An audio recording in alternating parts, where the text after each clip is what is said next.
If you've ever looked at somebody flying in business class, sitting and it looks like they're in their living room and they're sipping champagne and eating really good food at 35,000 feet, and you thought, gosh, that's got to be nice.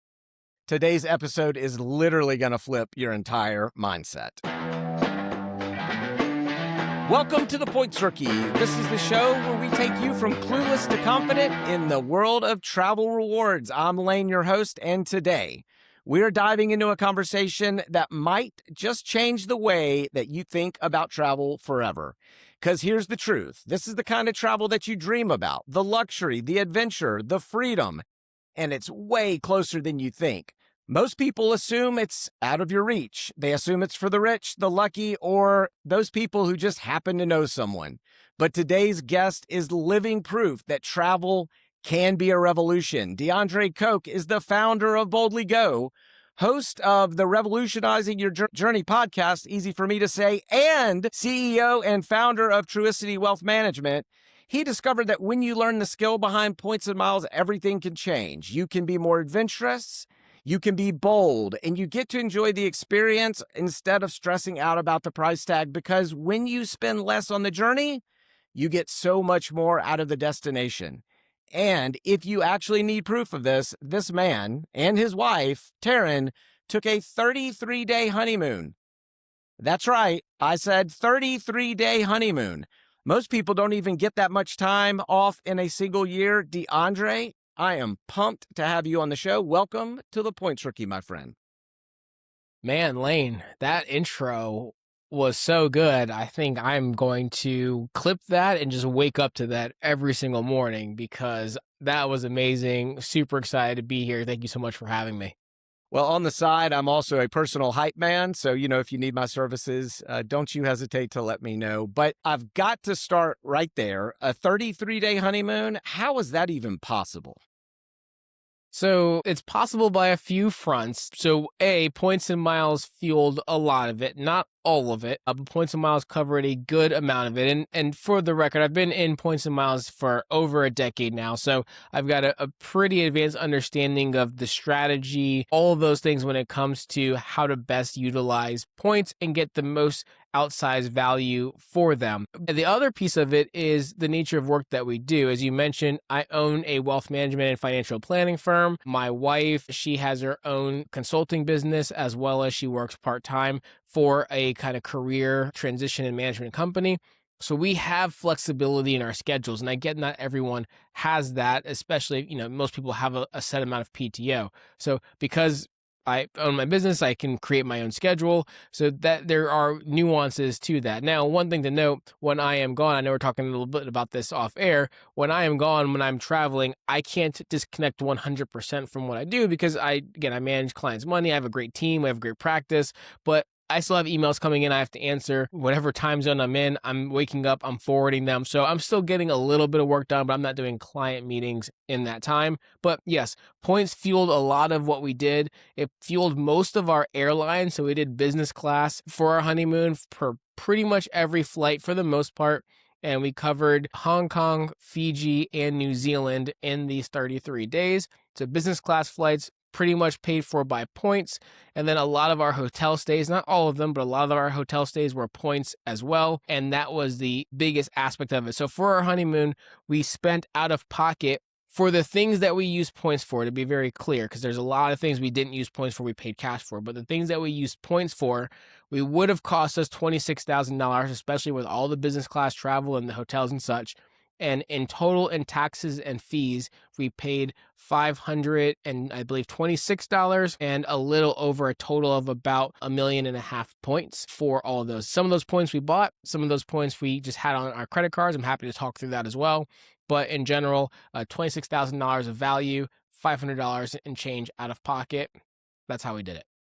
Yeah, that's a pretty solid redemption. I'm not a mathematician like you are, right? But to me, that sounds like a pretty good deal. When I was introing you and listening to you talk, I think a lot of people are Googling right now, how do I become a wealth advisor? And, I want to do that too, but obviously 10 years and much more advanced in this game than many of us are. And so I know there's a lot of nuances there for sure. But maybe tell us a little bit about what surprised you most about that trip. I mean, maybe the logistics, but just the experience of traveling for as long as you did? Yeah, I think there's a few aspects of it. So I think the first part was really the fact that, we were able to see and do so much and kind of navigating having time to figure things out and not always be on the go. Especially our first few stops in Hong Kong and Fiji, we had time to kind of settle and enjoy the places we were at. New Zealand specifically, we tried to cover as much as we could in about 2 weeks. So that was a little bit more hectic. But I think in total, it was just the amount of things we're able to see and experience. And also, not everything was perfect as well. We had a lot of really great aspects with our trip, but we had flights that were delayed substantially. We had bags that were left in one country, not due to our fault, but because one of the places we stayed in Fiji required a plane that was 11 seats and they basically couldn't fit luggage on it. We had my wife got sick a couple times. We had to miss a couple excursions. I mean, it wasn't perfect by any means, and really no trip is perfect. But I think the big thing is that we got to spend time just together, and we travel a lot. And I think one of the coolest things about our relationship is the fact that we can spend a week-long trip, 2-week-long trip, and the most we've done a couple of times is the 3-week-long trip, or in this case over a month.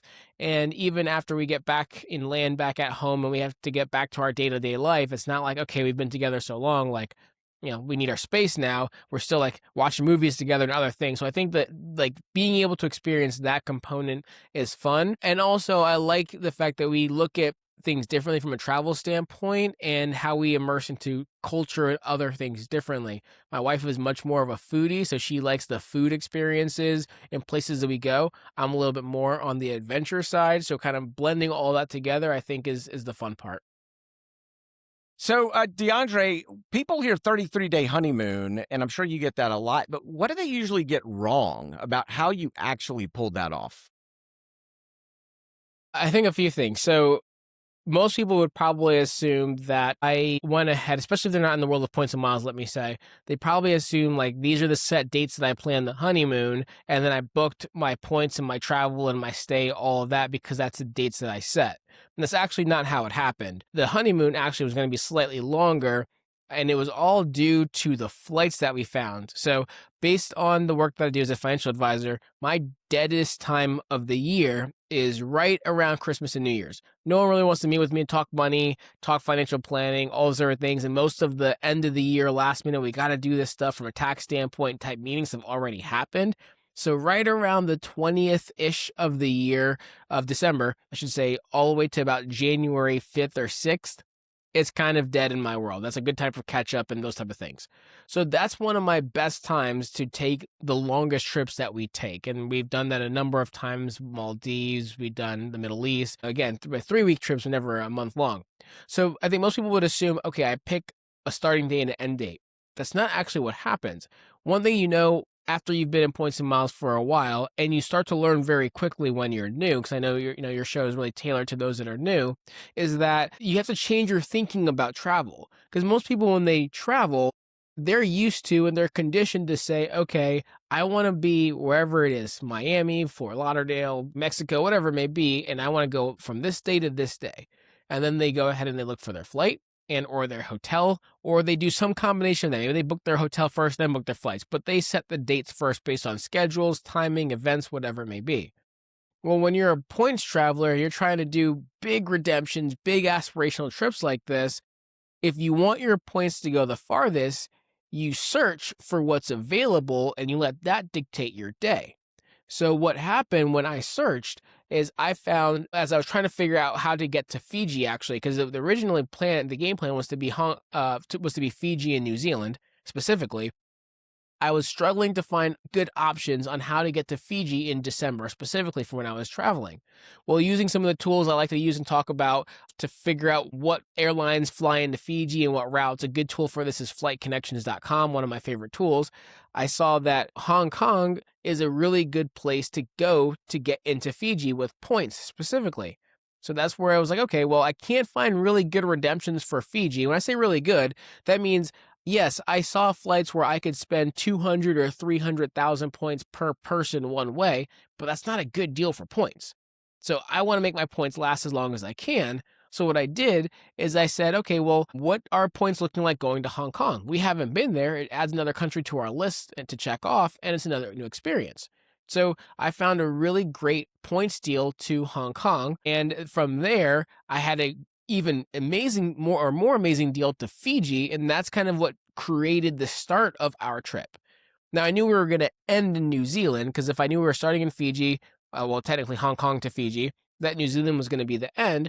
I wanted to see what was the best way or route to get back from New Zealand. Originally, it was going to be New Zealand to Singapore to JFK, which are two very long legs, and the Singapore to JFK being one of the longest flights in the world. Fun fact, we flew the opposite of that, JFK to Singapore to Hong Kong. So we actually did literally fly the longest flight in the world when we were going there in business class. I actually had that flight booked, and that was going to be leaving around January 22nd or 3rd or something like that.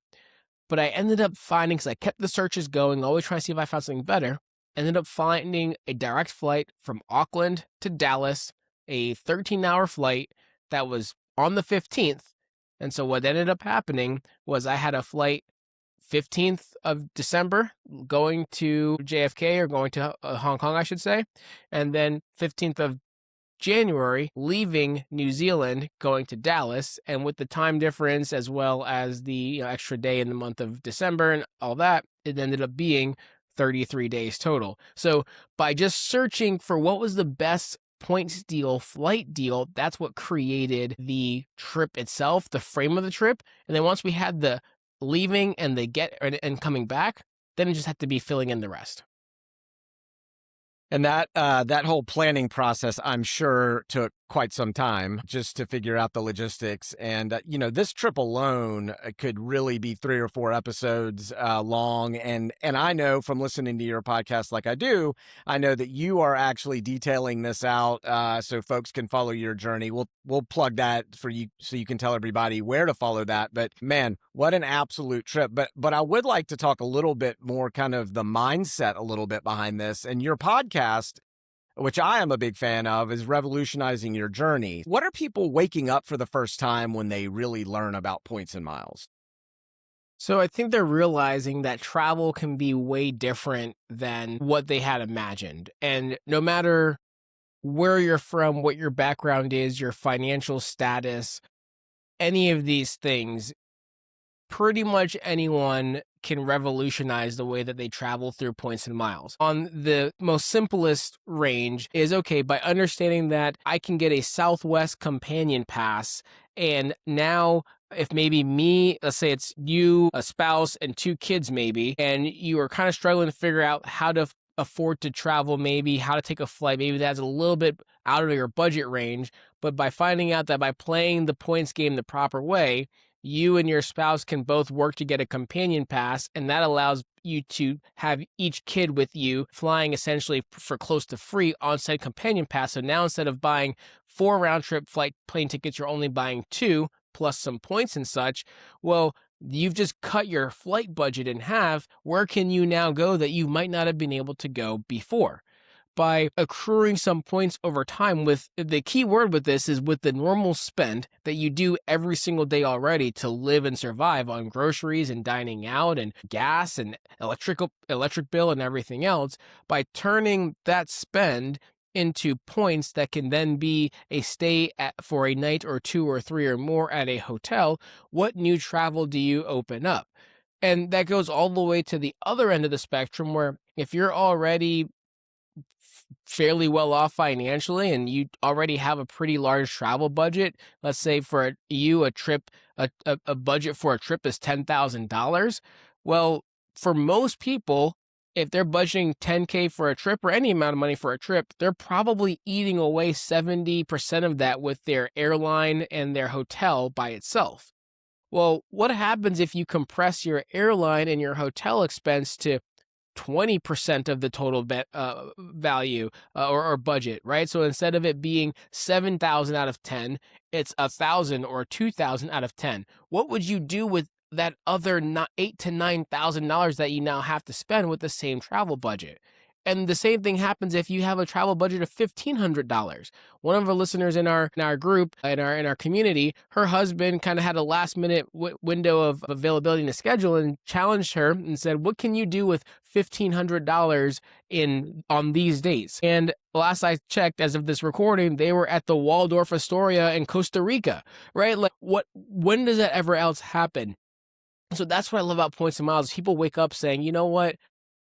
I really can do travel differently. I can do things that I never thought I'd be able to do, whether that's travel more with the family that you have or do the aspirational things that you hear about or see on Instagram, like showering on a plane or popping Dom Unlimited, in a bed on a plane, right? I mean, it can really take you in a lot of different places, which is why the goal is to revolutionize the way we think about travel and actually execute travel. Yeah, a couple of things just to touch on. One, RIP companion pass for me. That was the only card that we had that was Points and Miles to me for the longest time, and we've moved away from our Southwest card, and therefore we've lost our companion pass. But fear not, listeners, we will talk all about Southwest and the companion pass in a future episode because that is certainly a strategy which I think lots of folks can benefit. And then the other thing, DeAndre, I just want to touch on is this idea that you said this is about everyday spending, right? We're not, at least on this podcast, we're not preaching go spend outside of your means. And we're really talking about whatever you normally spend, whatever your budget is each month.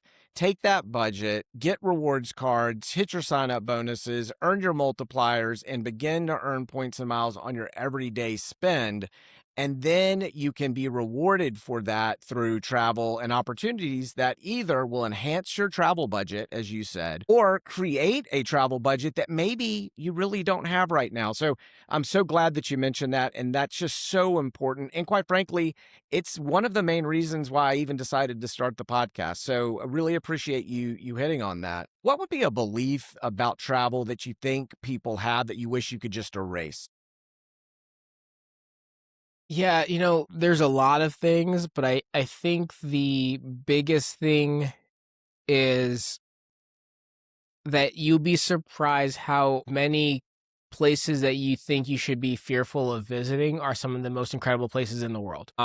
And I think that's probably one of the biggest things. And there's so many different things, right? Either the expense, it's impossible. I don't have kids, and don't have plans to have kids, but so many parents I know that have children are like, oh, I can't travel until I have, my kids are older. And there's so many people in the points and mile space that say that's not true. You can travel with them as young. I've had a couple on my show. Their Instagram is the Restless Crusade. They hiked with their 4-year-old twin girls to Everest base camp. Like, you can do some incredible things.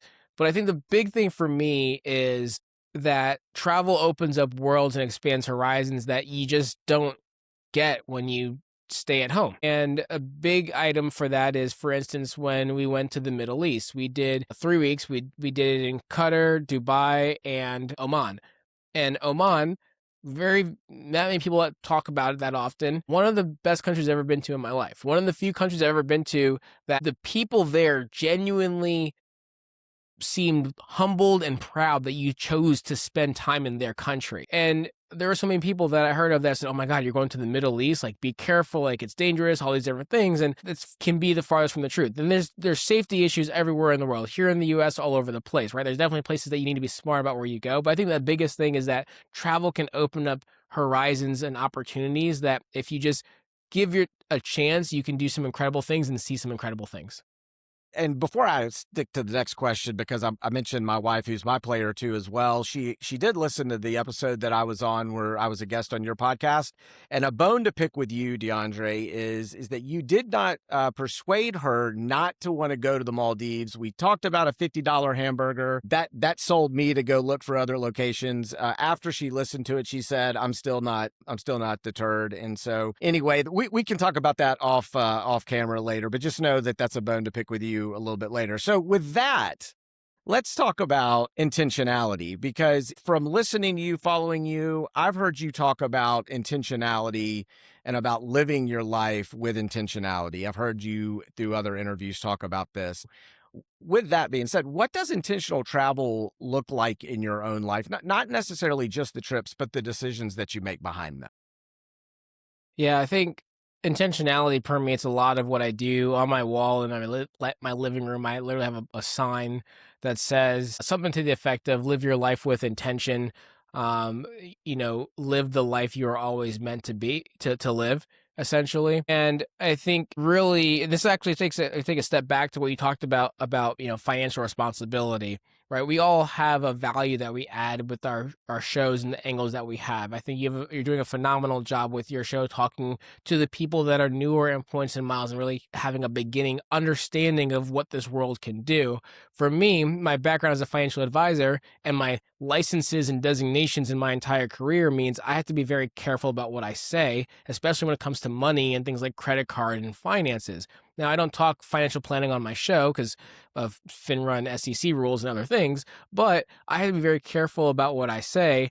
And that leads to me making sure I'm very intentional about giving out the correct and the right information, making sure that I have a show that's dedicated around financial responsibility when it comes to travel and specifically the Points and Miles world is really important.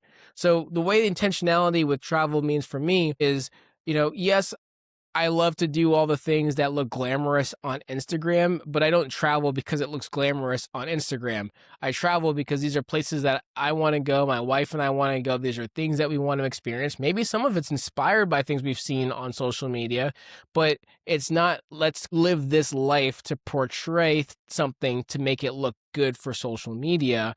It's really, travel fuels us. It fires us up. When we travel, we take 33 days for a honeymoon or 3 weeks for a trip, and I try to disconnect as much as I can within reason to enjoy the trip.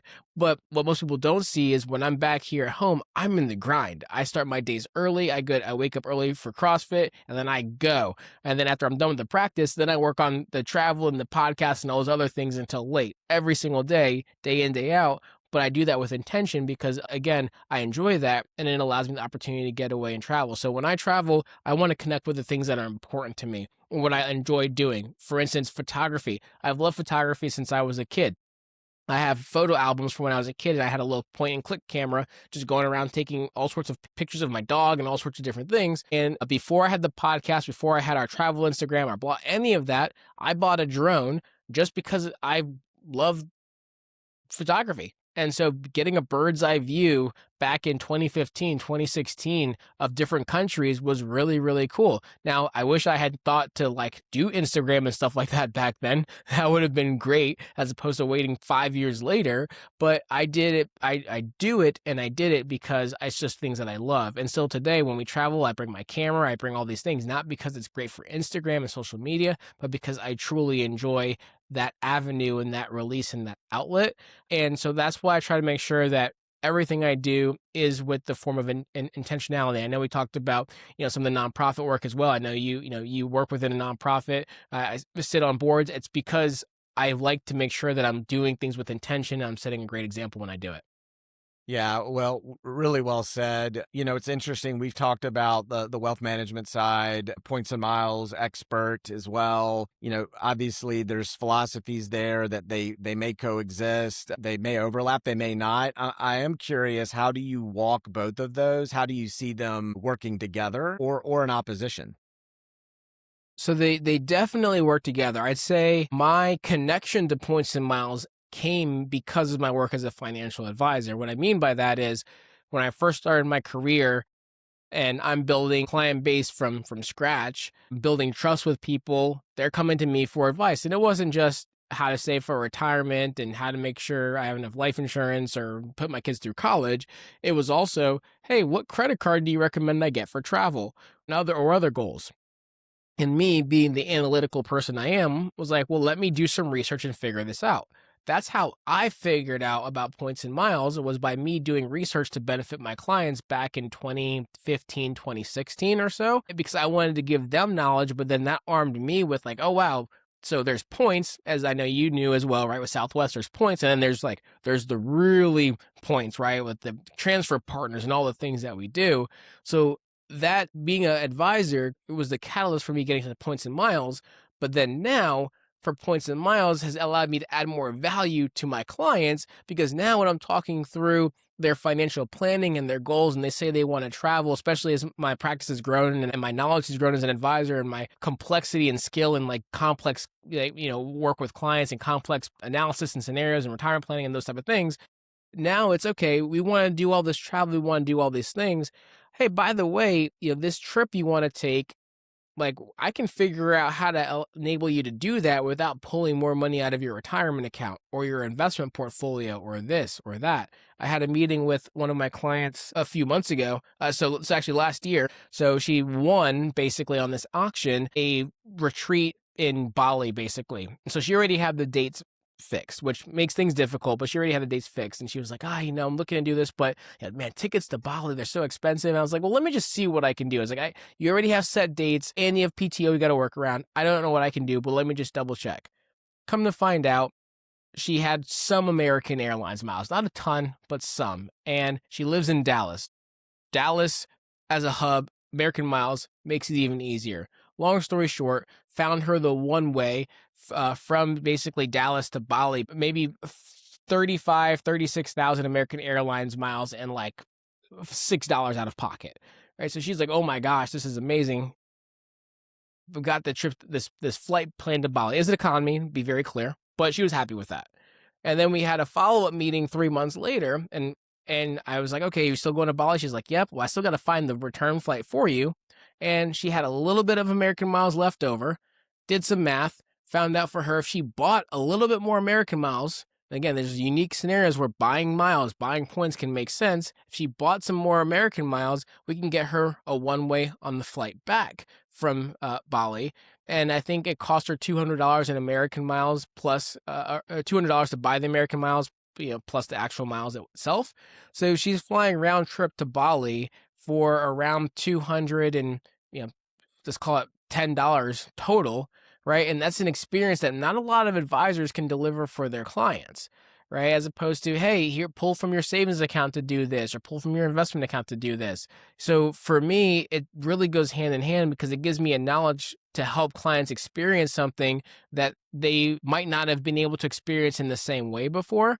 And most of my clients know I love to travel. They talk to me about travel, so they ask for my opinion on places to go, experiences to have, things to do. They want to see my Instagram and see what we did and see pictures, all these different things. So it really gives me a different angle to deliver to them. And I think that creates a great experience. Yeah, podcaster, wealth manager, magician. Let's add that. I should add that to your intro. If you come back on the show, I'll add magician into it as well. And oh, by the way, the silent auctions, we've won a lot of those silent auctions as well. You don't actually win. They just so you know, my wife tells me we won.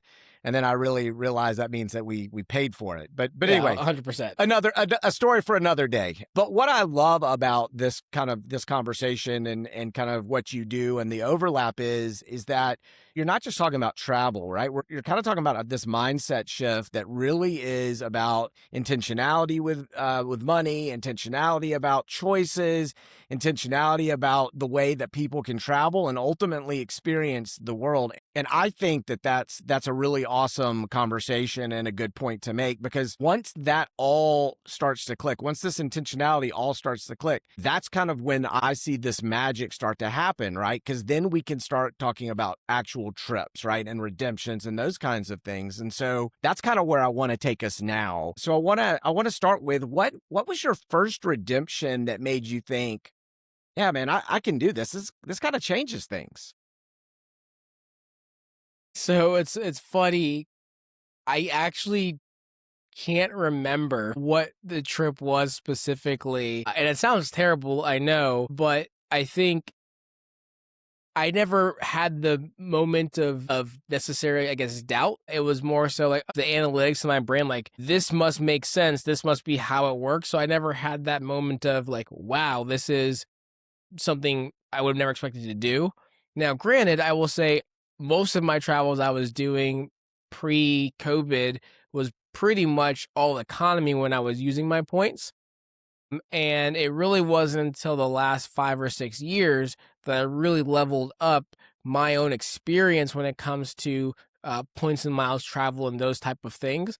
So I think really the first time I would really say wow is when actually, so now my my now wife and I, so Taryn, when we were just dating, it was our, going to be our 1 year anniversary. This is our trip that we took to Dubai and Oman and such, was using American miles to fly American flagship business from JFK to Qatar in it was a 12, 13-hour flight in business class. And that was the first time I believe that I had actually went ahead and did long haul business class lie flat to that degree. And that was really when I was like, okay, I can't really go back now. And that's the thing with points and miles is one of the reasons why I kind of stayed economy or premium economy is I know, okay, well, once you do business class, it's kind of hard to go back. But I was completely fine with that from a travel standpoint. But eventually, especially it was two of us now, it's like, okay, I want to be a little bit more in style. Of course, got to show off a little bit, girlfriend of the year, right? First year anniversary. And from there, really, really set the bar high to go forward with. Yeah, smart man, real smart man. You can't stipulation on this question, DeAndre, is you can't say your honeymoon, right? Because that's the answer that I would probably think you'd say. But what's a travel experience that you've had that most people think cost a whole lot more than it actually did? Yeah, so on our I know your wife's gonna love this. You're not gonna like it, but on our second trip to the Maldives, we did 2 aspirational flights. So one on the way there, one on the way back. So on the way there, we flew Qatar Q Suites, top tier, probably the best business class there is. Not necessarily first class, but the best business class there is. Pretty close to first class. And for those that aren't familiar from listening to your show, I mean, that's basically, especially if you're in the middle and you have the right seats, that it turns into a actual mini room in the middle of the plane. And basically the seats are so close together when they lie flat, they actually turn into a bed, and they actually put a little small pad in between. So you actually have a very, literally a cushion, like a full size bed for both of you to just kind of sleep in. The screens are close together. It's a really, really intimate experience or seating. You can't get crazy with it for anyone thinking that, because it's not completely walled in, but it's really cool experience from that standpoint. So it was flying, Qatar Q Suites there. And then on the way back, it was flying Emirates business class, but we were able to upgrade to Emirates first class for the first half of the leg. So from Maldives to Dubai was Emirates first class, and then Dubai to JFK was business class. That was a 15-hour flight in business class. That was on the A380. That's the plane that has a shower in it for first class. Unfortunately, we didn't get to do it because we're business class. But on the back, it has the full half moon shaped bar. All of that experience, just those flights alone, should have cost around, I think, close to $50,000 out of pocket. And in total with taxes and fees, we paid closer to $4,000, which is still a good amount. But the majority of that, the taxes and fees there was because of the Emirates flights. The Emirates flights each were like $1,200 in taxes and fees. So Emirates is a little bit more expensive to fly because of their taxes. But our Q Suites flight was actually very inexpensive. I think in points, it was like 72,000 points per person, plus maybe like $200 or $300 cash per person. So it was very inexpensive. So long story short, from a math standpoint, we got X the value almost of what we actually paid for our experience there. Yeah. So DeAndre, this is a family show, so I'm glad that we kept it family appropriate. Thank you so much for that. And certainly don't appreciate any more Maldives comments for the rest of our time today and or ever, if that's okay with you.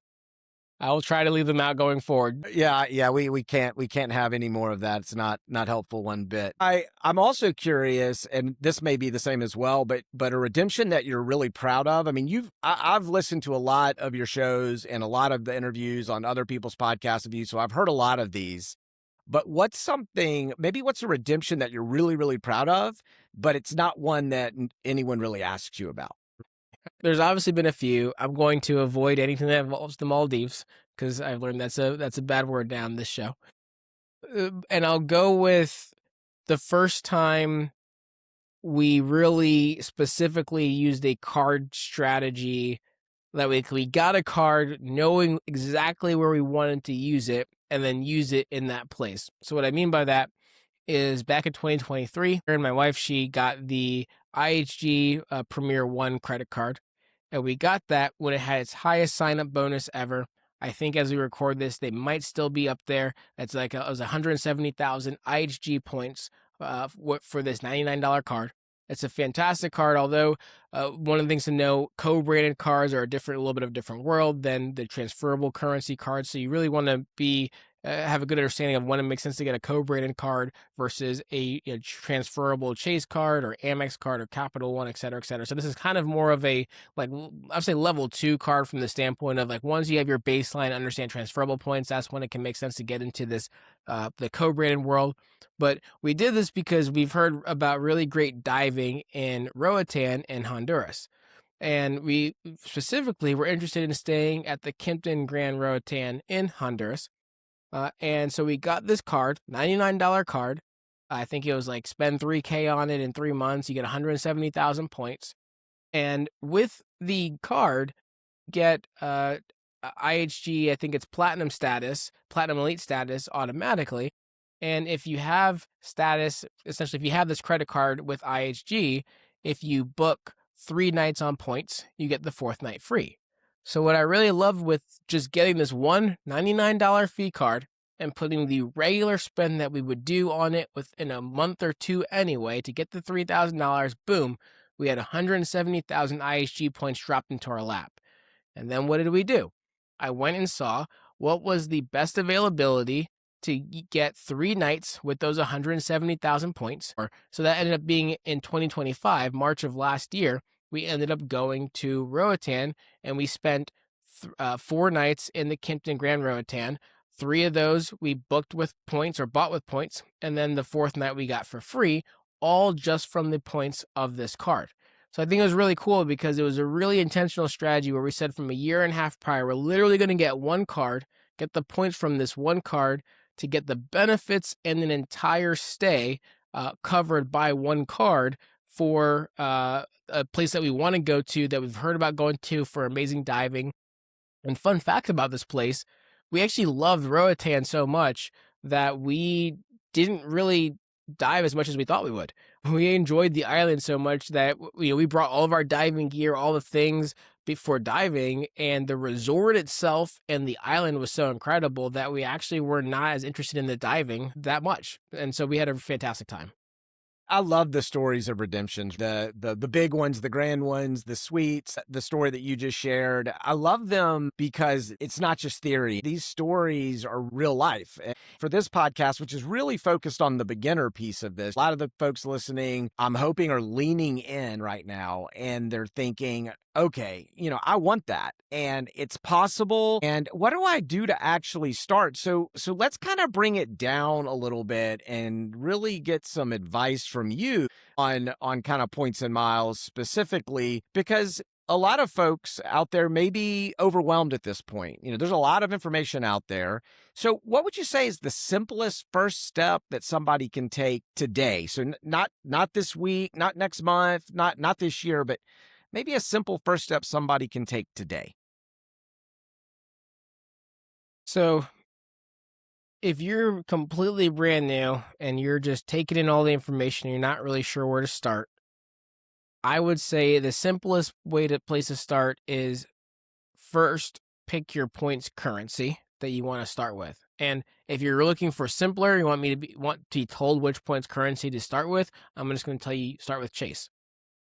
And so the reason I'd say pick a currency to start with is because when you just start and you get your first card, so if you're saying literally today what to do today, that would be to apply for some card that has transferable points.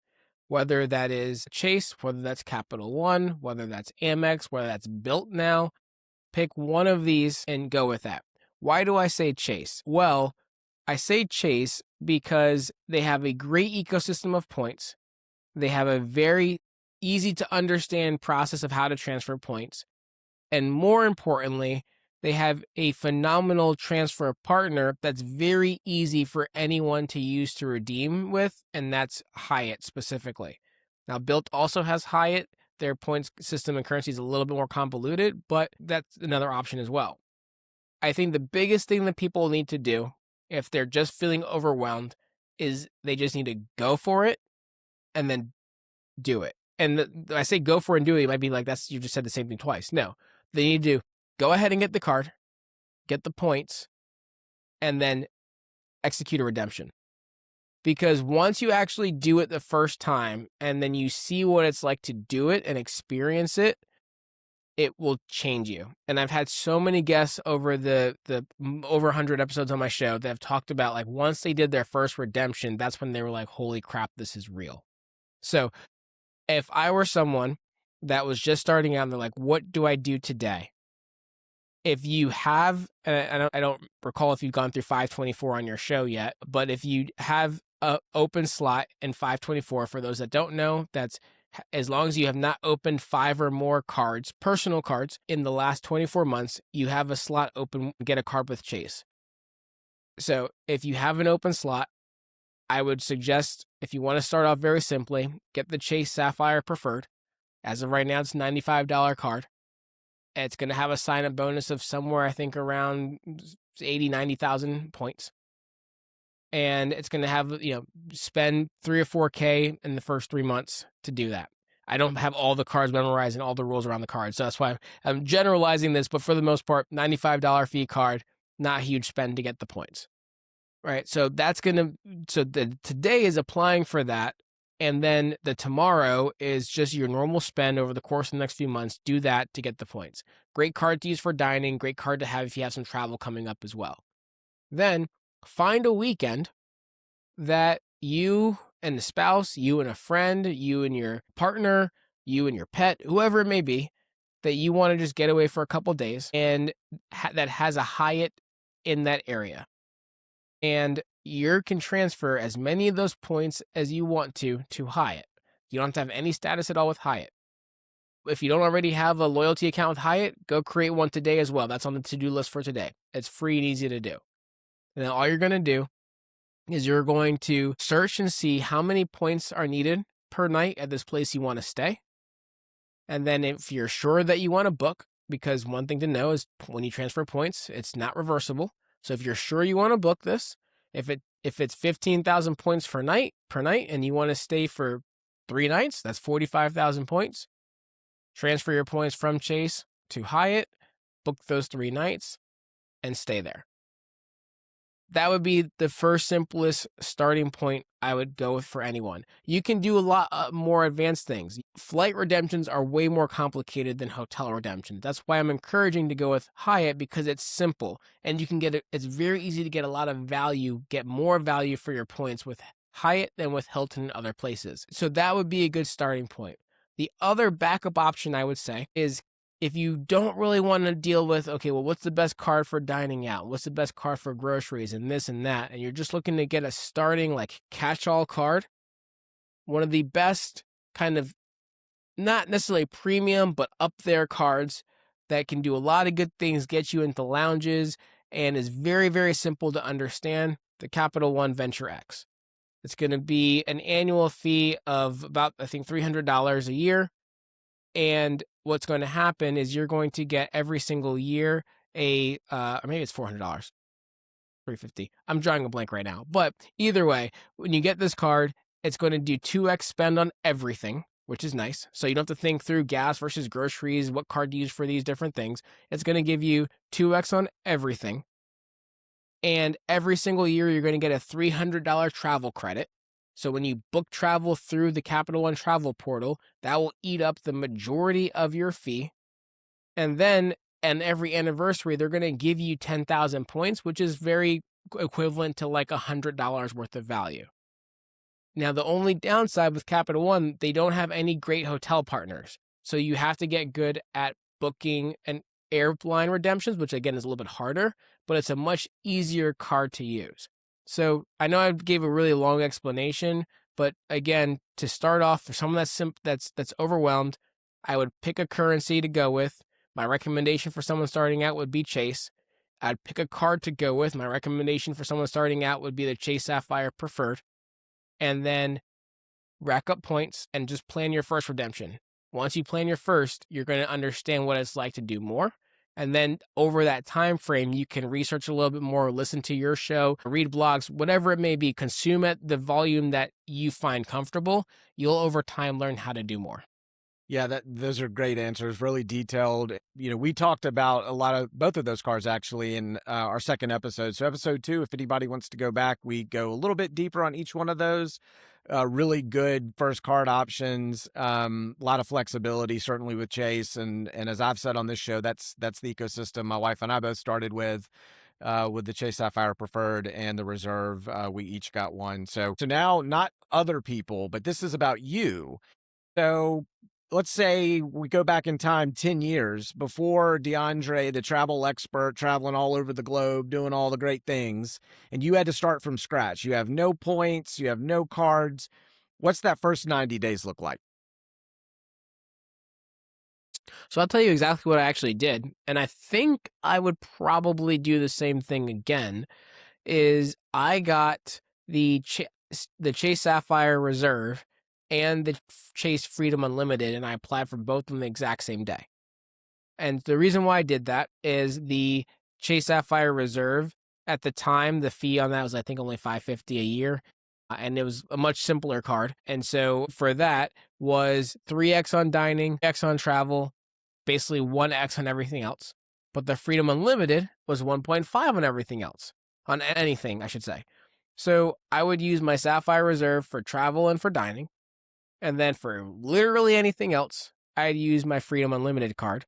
And the great thing was, or is with Chase, is although the Freedom Unlimited is technically a cash back card, if you have an ultimate rewards card, then anything is considered ultimate rewards. So whether you have a Sapphire Reserve, Sapphire Preferred, business or Chase Business Preferred, Ink Business Preferred, any of those cards, then even your cashback cards, that cashback is considered points. So what you can do, and what I did, is I would pool all the points earned on my Freedom Unlimited and move it over to my Chase Sapphire Reserve. And then that would allow me to transfer to travel partners, or if I wanted to use the portal or whatever it may be, that's what I would do. So my first 90 days was hitting the sign-up bonus for both of these cards within that 3-month window, which again, that can be a little bit steep. I think the Freedom Unlimited sign-up bonus is really low requirement, but the Sapphire Reserve is a little bit higher. And then I'd be trying to make sure I was maximizing the coupons, the options, opportunities, the travel credits, all those different things. I'd be trying to maximize as best as possible in that time frame as well. That's how I would start. And then I think from there, I'd have a velocity in my first year. I know you didn't ask this, but I'll answer it kind of anyway. I think every 3 months I'd be looking at, okay, what's strategically the next card that I want to get going forward? I like the strategy. Our listeners have heard some of this, that my brother, not in the travel game, actually had one of those Freedom Unlimited cards.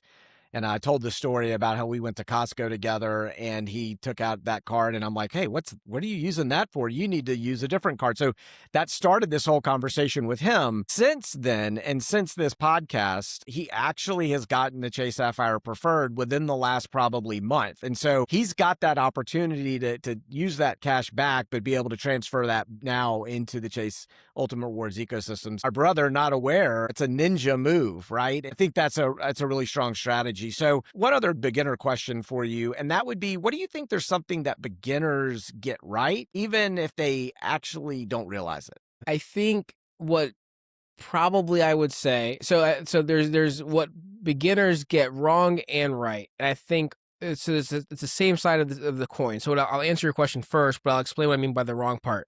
So the right is redeeming their points for travel. And that's in the most basic sense, because when it comes to points, especially like on my show and stuff, I'm talking about how to get the most value out of your points. But at the end of the day, if you're going on a trip that maybe you wouldn't have because you used points to do it, it can still be a win. You might not have got the most value out of your points, but using your points and doing something, and using the words of my show, revolutionary for you, is still a win. And I think that's the piece that you have to balance, the science or the logic versus the emotion. So yes, did you get the most value out of your points? Did you turn your points into a business class flight sipping champagne all day? Maybe not, but did your redemption make you happy? Is the trip going to make you happy that you're using your points for? If the answer to that's yes, then you did it right. There could have been opportunity to do it, I don't know, better or more efficient, all these different things. But if waiting to do it better meant you missed out on the opportunity to just do it, well, then I wouldn't argue and say that you did it right. I do think what some people get wrong is as they start accruing points is they get enticed by the things that the credit card companies do to make it easier for you to spend your points in ways that you shouldn't. Like if you link your Amex card or your Chase card to Amazon and then it says, oh, just use your points to buy this instead of cash, right? Like the instinct is, oh man, I've been building up points. Like I can just buy this Instapot and use points to do it instead. Well, I think that's where sometimes they dangle the carrot in front of you that you don't want to capture. That also many people that don't know the points world, when it's like, oh, I can use my points for statement credits or other things. That's the piece that most people realize when they realize how many points they've burned because of that. That's when they're like, oh my goodness, I wish I had known that sooner. So again, I think using your points in the most efficient way is ideal. Even if you don't get all of these, you don't squeeze all the juice out of all your points. If you're taking a great trip, that's a win. Just make sure you're not using them completely wrong, like statement credits and Amazon purchases. Yeah, we talk a lot about using the points for whatever ultimately from a travel perspective that gives you the benefit and the reward for participating in this game, because it's too easy to just get paralyzed by analyzing and really trying to get the most points and for the redemption. So I love the fact of what you said is there's ways to be more efficient, but certainly just starting, I think, and getting that first redemption, you talked about that earlier. You get that dopamine hit, some excitement behind it, and that feels good and fuels further. Something else of interest you just said, and I heard this within the last few weeks, that actually transferring points is the number 4 way that people actually use their points on a credit card. Number 1 is gift cards. Number 2 is statement credit. Number 3, I think, is Amazon. And use the points where you get the most value out of it for yourself. So I really appreciate you saying that. So, hey, before we get to wrapping up here, I want to hit you with a few rapid fire questions. So no overthinking this, just first thing that comes to your mind. I got all the confidence in the world on you on this for you. So we'll start with, what is your favorite airport in the world? Favorite airport in the world? That's gotta be Qatar. Qatar Airways, their airport is insane. Actually, no, I'm going to take that back. My favorite lounge in the world is in Qatar Airways. Favorite airport in the world is Singapore. Singapore Airport actually is my favorite in the world. The giant waterfall inside, the butterfly gardens. Airport's just gorgeous. It's phenomenal. It's an amazing airport. Largest indoor waterfall in the world is in that airport. Final answer? Final answer. All right. Question number 2 is window seat, aisle seat, or whatever suite you get upgraded to. So I will take whatever suite I get upgraded to, but I am an aisle seat all day person. I prefer the aisle. If I want to get up and use the bathroom stretch, if I'm in economy, I'm taking the aisle all the time. Well, if I'm by myself all the time, if I'm with my wife, then it's a middle seat because she wants the window, so then I'm getting the middle. Very good. Also, very good answer. So what is one travel splurge that you would always pay cash for? Scuba diving, you're not buying that on points, so that's something that we'll pay cash for. On our honeymoon, we did diving with bull sharks in Fiji, so that's something that we'll definitely always pay cash for. You just can't use points. Anybody listening to this who knows me knows that I just squirmed when you said bull sharks in the water. Another story for another day. What is the most underrated points program? I think the most underrated is probably City. And I think they're getting more attention now, a lot more attention now, especially because you can transfer City points to American Airlines. But I was listening to one of my friends has a podcast, Devin with Appointment of First Class, and she equated it to like different types of wines, right? Different types of taste in wines, different points currencies. I think she compared City to maybe a Pinot or something like that. But the whole point was like, it's more of an eclectic taste. And I would agree.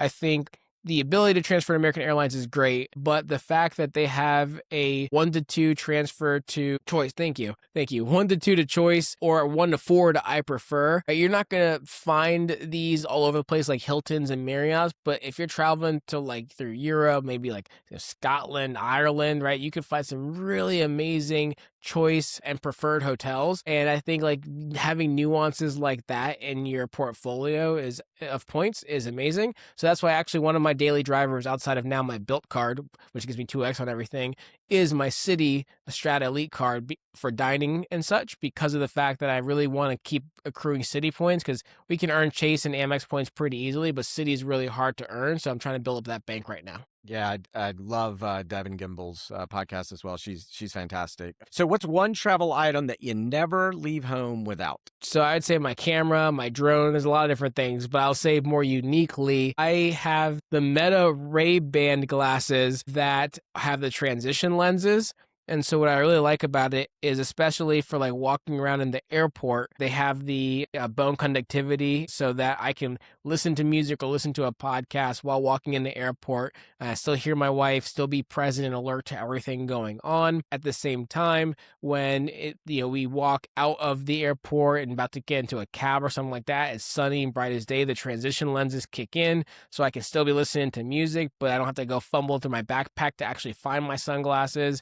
So it's been one of my new favorite things to travel with, because it's different from having the bulky headphones, which I usually put on when I'm actually in my airplane seat, but like I can go through security with them on as well. So it's just, I really like having them on hand. Yeah, those look really cool. I've seen them, haven't tried them yet, but if I ever see you in the airport walking around, I know you're listening to my podcast. So thank you for sharing that with us. You got it. So if you could teleport somewhere right now, right this second, where are you going? Yeah, I really love New Zealand. I think I would probably, for the time of year that it is right now as we're recording it, I'd probably go back to New Zealand. All right. All right. Solid choice. And then last rapid fire question, best travel advice you've ever received? Although we talk financial responsibility, I think it's the line basically that, essentially travel, your money will return, your time will. So take advantage and go. I love it. I absolutely love it. So as we wrap up here, what's next for Boldly Go? What's next for Revolutionize Your Journey podcast? What are you working towards right now? Yeah, so a few different things. I mean, with our show, we've got some great guests lined up for future interviews, trying to do a little bit more audience interactive aspects to our show. So what I mean by that is, for instance, we've got an interview coming up with an executive from at Hilton Honors. And so within our WhatsApp community, I curated some questions from people within that community to be able to ask this person on the show as well. So as we have different individuals from different programs and different things like that, being able to get our listeners to ask them questions is something that I'm really interested and excited to be able to do. And then with Boldly Go as a whole, the whole premise of Boldly Go is to travel well, live boldly. So it's not just about points and miles, but it's about having some incredible travel experiences, no matter how you do it, whether you're paying cash, whether you're using points or whatever it may be. So it's to continue to grow, to continue to see great places around the world, to have incredible experiences, my wife and I, and share them with the world. But we also just opened up contributor guest blog post as well,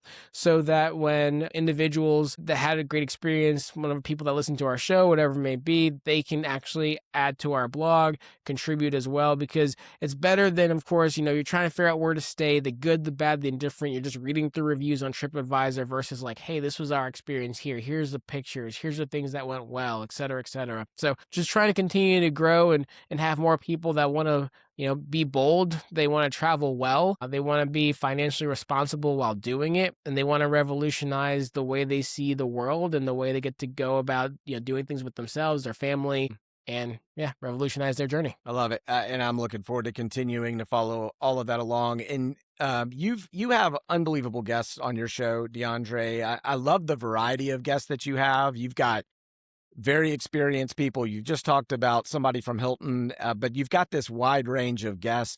And as we are continuing to help our listeners go from clueless to confident, anybody come to mind that you think our listeners would benefit from? Absolutely. There's a ton of people I think that that could add a lot of value to your show. One of the people that comes to mind, he has a podcast as well, Ross Alcorn with Itinerary Boss. He works with helping business owners learn how to travel and use points as well. So it can get into a little bit more complex conversations there. As you mentioned, Devin Gimbel, right? She's super sharp, really, really bright, and a great speaker as well. Someone that would be more unique, who I did a great episode with, she talked all about the Hilton Aspire card and her stay at Kalala Island, is Robin Sachs Frankel. She doesn't have her own show, but she's a writer for, I believe it's Forbes, and she writes all about credit cards, points, miles, all sorts of things. She's reached out to me a couple of times on the financial advisor side to get like a quote for an article about like, maybe credit cards for teens or whatever it may be. So I think she'd have a really unique angle on not just points and miles, but just knowledge on credit cards as well, which can be really helpful for your beginners. They're fantastic, and we'll work to get them on, because we certainly want to continue to provide resources for beginners as they go through this journey. So, DeAndre, for everybody who is listening, who wants to follow along your journey, learn from you, continue to grow from you, just like I have, where can people find you? Yes, as you mentioned a few times, our podcast is Revolutionizing Your Journey. It's on all platforms, including on YouTube, on all platforms as well, like Instagram and social media. Our handle is boldlygo.world. That's also our website, so Boldly Go, almost like in Star Trek, right? It's a Boldly Go where no man has gone before, so boldlygo.world. And then we do have a vlog style YouTube channel as well, which is more of utilizing my drone videos and the footage that we've compiled on our trips. And if you want to see what it's like to be on some of the flights we've taken and other things, the hotels and resorts we've stayed at, that's Boldly Go Travels altogether, no period in there. And yeah, our podcast is on all platforms, Apple, Spotify, everywhere, and the video is on YouTube. Our show, we have 2 episodes a week. One full episode that's kind of like this, like the episode that you were on, a nice, great conversation on Wednesdays. And on Fridays, we have our quick hits, which are basically our up-to-date news in the world of points and miles. So usually what's come out in the last week that you might want to know that can be relevant for, your points journey and strategy, and keeping you abreast of the points and travel news. Well, DeAndre, this conversation's been amazing, man. It's been powerful. It's been inspiring. And, really it's what I think our listeners and beginners need to listen. The expertise, the aspiration, and certainly the beginner tips that you shared. I mean, these opportunities are endless. Weekend getaways, trips to the Maldives, 33-day honeymoons all across the globe. I mean, the sky is the limit, no pun intended. But look, personally, I appreciate your energy, love your mission. I love that you're revolutionizing and leading the way through all this. So truly, truly, my friend, thank you so much for spending time with us and sharing your story. It's been a treat. Absolutely, Lane. And let your wife know I don't think she's going to like the Maldives. There's a lot of other countries out there, so Maldives should be at the bottom of her list. Go everywhere else but the Maldives. So I'm just trying to get a little bit of that grace back.